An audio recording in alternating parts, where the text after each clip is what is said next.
exploitants. Non, ça a été agréable de travailler avec vous. C'est des fois plus compliqué, hein. Il y a nos collègues qui travaillent apparemment sur d'autres circuits. Là. Vous savez, c'est 4 circuits, hein. C'est dans le cadre du pays. Les collègues ont un peu plus souffert sur d'autres communes.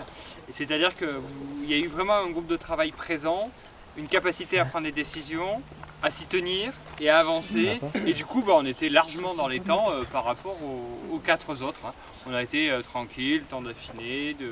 Donc ça a été très agréable. La chance aussi d'avoir eu toute cette matière première aux archives aussi.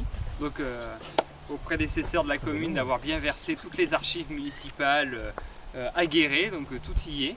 Donc c'est ce que j'ai déjà dit, hein, ça vaudra le coup peut-être de faire un petit groupe de travail aussi, d'aller encore plus aux archives, de recueillir tout ça, peut-être de dupliquer, ça peut peut-être être un petit ouvrage pour la commune. En tout cas, s'il y a un groupe de travail qui est intéressé, il y a de la matière, hein, c'est très sympa.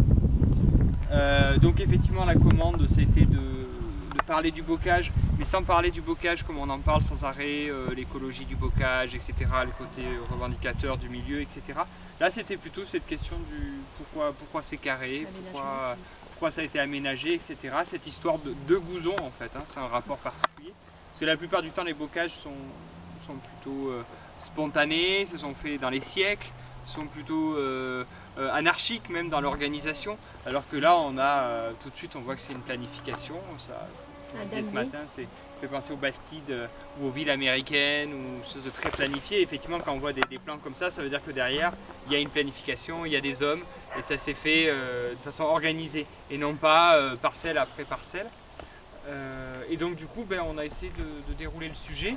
On parlait de pédagogie, donc on a fait au mieux, mais c'est vrai qu'on a travaillé avec les enseignants, on a relu pas mal les textes tous ensemble, on a essayé d'être pragmatique dans les sujets.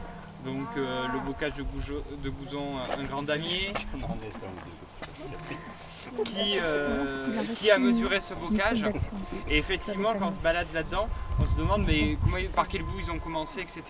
Et d'où l'idée ensuite de tirer le jeu. Avant le bocage, qu'est-ce qu'il y avait, pourquoi créer ce bocage, donc l'aspect politique justement, comment est-ce qu'il a été aménagé et qu'est-ce qu'il en est aujourd'hui avec l'exploitation d'aujourd'hui. On le voit sur ces photos où il y a des parcelles en hervé, il y en a d'autres qui sont bien exploitées, on voit des nouveaux damiers qui apparaissent, etc. Donc des champs d'exploitation, des modèles d'exploitation plus d'aujourd'hui. Et puis donc le petit jeu.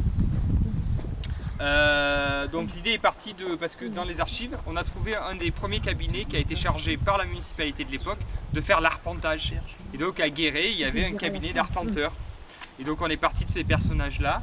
Et en creusant la piste, c'est aussi au 19e où on a inventé plein d'instruments de mesure pour les arpenteurs.